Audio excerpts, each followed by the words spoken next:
Hello and welcome to Fast Lane. I'm Manny Morgan and I'm joined here with Matty Shaw. Hey, well done. Thanks for the show, Matty. Yeah. Thanks for coming down. Thanks for the show. I haven't given you the show, mate. It's still my show. I'm taking over. I'm taking it back to the UK. Oh, yeah. Yeah, Fast Lane UK. Do you need some t-shirts? I just printed up another Fill my suitcase with the t-shirts. I'm taking them back. And on the back it's got a It's got a what? It's got the Union Jack. Got the Union Jack, mate, and a picture of my face censored perfectly in the Union Jack behind me. That's me. Superimposed Matt on the Union Jack, and he's got a crown like the Queen, and it's like a scam. He's got the hair to match the Queen. Oh, mate, sure, I've not got a perm.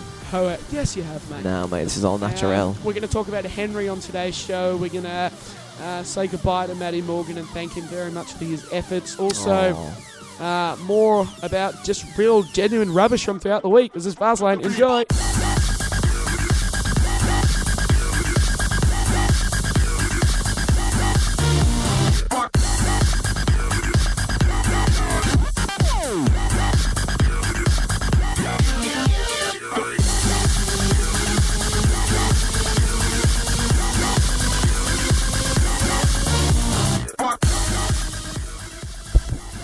And you're back here on Fastlane with Matty Shaw with Matty Morgan. And Hey. I was about to say for the drive home, but I'm not at Bay FM yet. That's coming soon. For the driver. But yeah, it's usually Matty Shaw with the drive home. You're on 100.3 Bay FM. But if we want to cross-reference, we can on another show. Opposition Tony Abbott believes that gay marriage is fashion of the moment. What a bellend. Yeah, that's completely wrong, mate. Well, mate, okay.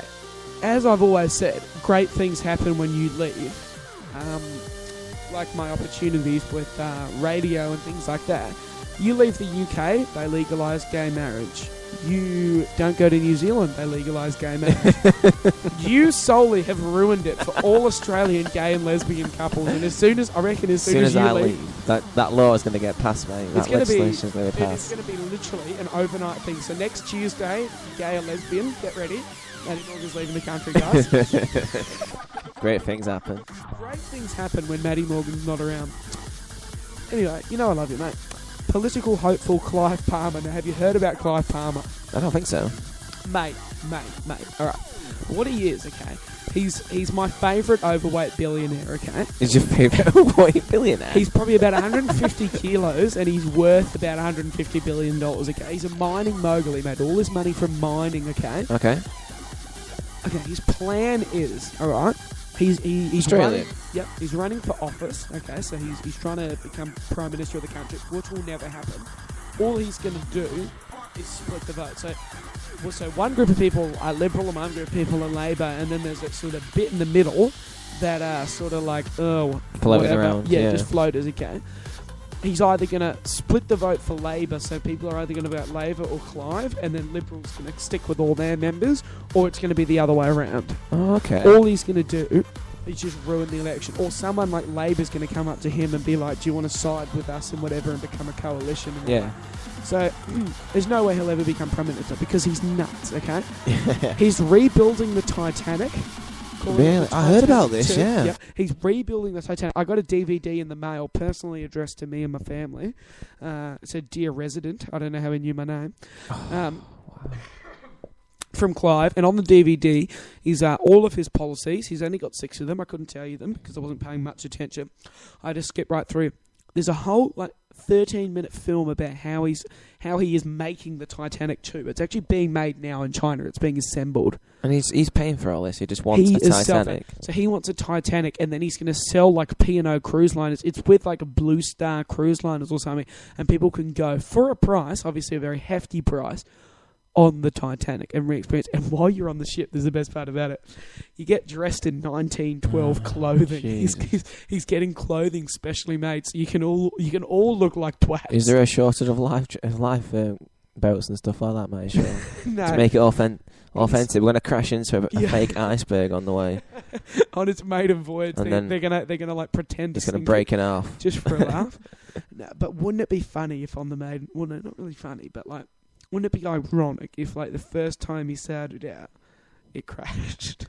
Well, it's a very unlucky name to have, isn't it? You shouldn't be calling your boat the Titanic. The Or Titanic, Titanic 2. 2. But it is literally a Part replica 2. of Titanic. The same size. Yeah, the same Wow. everything. That's quite impressive. Wouldn't mind seeing it. It is quite impressive. He's worth 150 billion, this guy. He is worth probably more than that. I don't know the Wow. exact amount he's worth. He's got money I coming can out see of why his he's your ears. favourite billionaire. He's my favourite overweight billionaire. Not my favourite billionaire. Oh, favourite overweight billionaire. yeah, Sorry. obviously, because no other billionaires are overweight. No, and also he's rebuilding something. He's not going to call it Jurassic Park, but he's getting 180 life-size moving dinosaurs that make sounds to make his very own dinosaur park. And you know where it's going to be? Just up the road on the Sunshine Coast. Oh, no way. Literally an Jurassic hour Park. from Brisbane. He's not going to call it Jurassic Park. He's not got the rights to the name. But that's what the idea is. It's a park full of life-size moving and, well, not talking, but, like making dinosaur noises. It's going to be like going on a ghost train. You go around a little rail, and there'll be like dinosaurs that just turn left and turn right and go rah. He's spending millions on this place. And that's going to make make millions, though. He might. I don't He's a think he will, businessman. He knows what he's doing. Okay, and then You'd go, wouldn't you? I'd definitely pay to see that. I don't think I would, because real animals are at Australia Zoo, not 15 minutes down the road.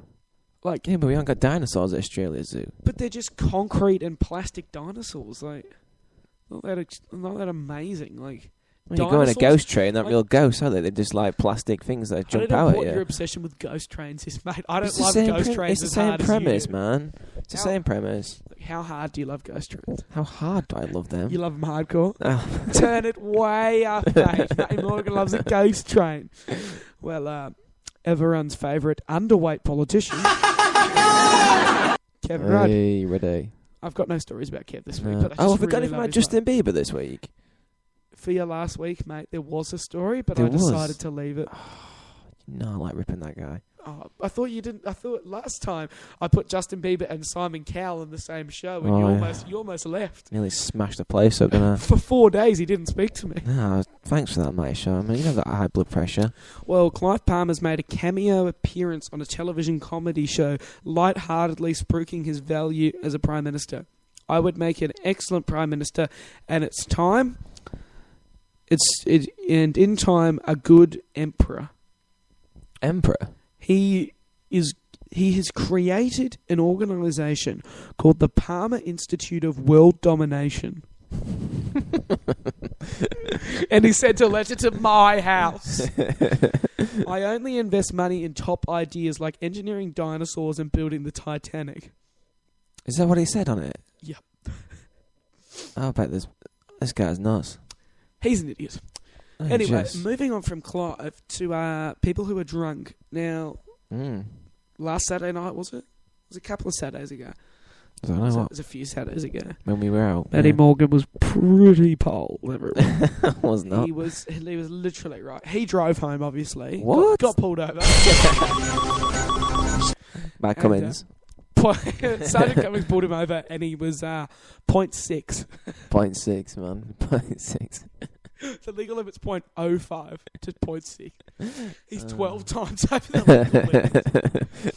A drunk who mistook a shipping container for his bed and breakfast woke up to find himself sealed in for a 2-week boat trip to the US. What? How unfortunate. Awesome. Horrified Jing Wu Kang Fao Now That's right, you say it right, yeah. came round after a night out in Qingdong Yao in China to find he'd wandered into one of thousands of containers being loaded onto ships bound for America after a boozy night in China. I mean, how hard can you go in China? Is beer cheap in China? I reckon it is, mate, yeah. Like 2 cents a beer?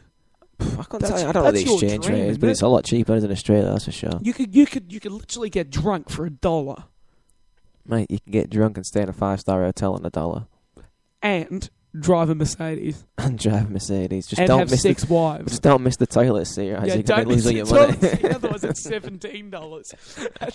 That's like a month's accommodation. Good. You piss on the toilet. Yeah, you get absolutely wasted on all this such cheap beer, and then you wee everywhere, and then you've just lost all your money.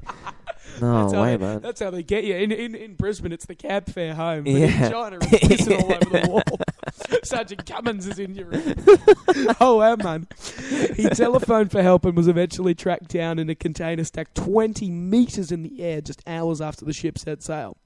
I am very lucky. If I'd been asleep for another hour, the next stop would have been America. Wow. Jeez. Wow, it was one hell of a night out. Every cloud, though. Free trip to America. Sweet, yeah. It must have been quite comfy if he fell asleep. Mind you, being wrecked on there. Yeah. How drunk can you be? But how did he get in? Like, that's what I don't understand. Like, the security at a shipping dock, I think, would be quite substantial. How can you just walk in, open a container, and literally just cark yourself? He probably fell into a container somewhere on land, Matt, and they probably shifted him thinking he was some cargo. And then load him on a boat. Or where do you think the most dangerous place to take your children is? I don't know, probably Afghanistan or something. Think again, mate. Have you heard of a place called Legoland in America? Yeah, they've got those in England as well. A massive brawl has broken out amongst parents as they queued with their children for the pirate ship ride at England, Legoland. England? Yeah. Yep. Told you, Matt. Because pommies are notoriously angry. If they didn't have a cup of tea in the morning, anyone's a target. Just punch on. And we take Lego very seriously. Police were called when 2 men were arrested after, quote-unquote, all hell broke loose. Onlookers claimed that one father grabbed a metal pole and used it as a weapon. Didn't realise it was made out of Lego and it smashed everywhere. Horrified children looked on as more adults from the 2 families joined the massive brawl. Oh, brilliant. About 10 people were involved. Some of the women flew off the ride, trading punches with other women. And both families had kids with them. 10-year-old Leroy said, I didn't expect to see things like this at Legoland. Poor little Leroy. Witnesses suggested the lengthy clues for the Jolly Rocker pirate galleon ride might have caused the tension to boil over. Oh, really? Oh, that's just parents who want to go home. 2 men aged 29 and 30 were arrested on suspicion of a public order offence. So they're in trouble, and we'll skip past a lot of that. Was just like details about the fight, how women were just punching each other. Now, mate, do you think burglars and thieves, do you think they actually have a conscience and feel guilty about what they do?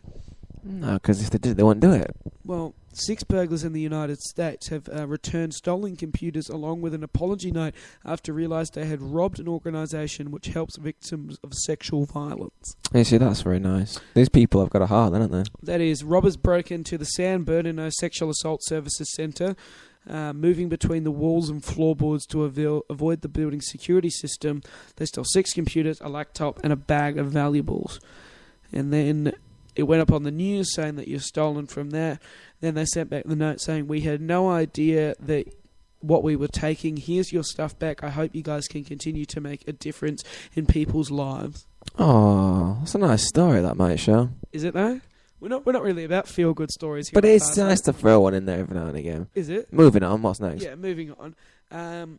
After pranking his brother a year ago by turning his room pink, Thomas Matthew upped the ante by turning his room on a 90-degree angle. He did that. It was brilliant. So I'm not quite sure how he did it. What an elaborate prank. It is. It's a lot of work. Well, I might spend. How can you get someone out of a room long enough to turn everything 90 degrees? You just need a day, don't you? What are you saying?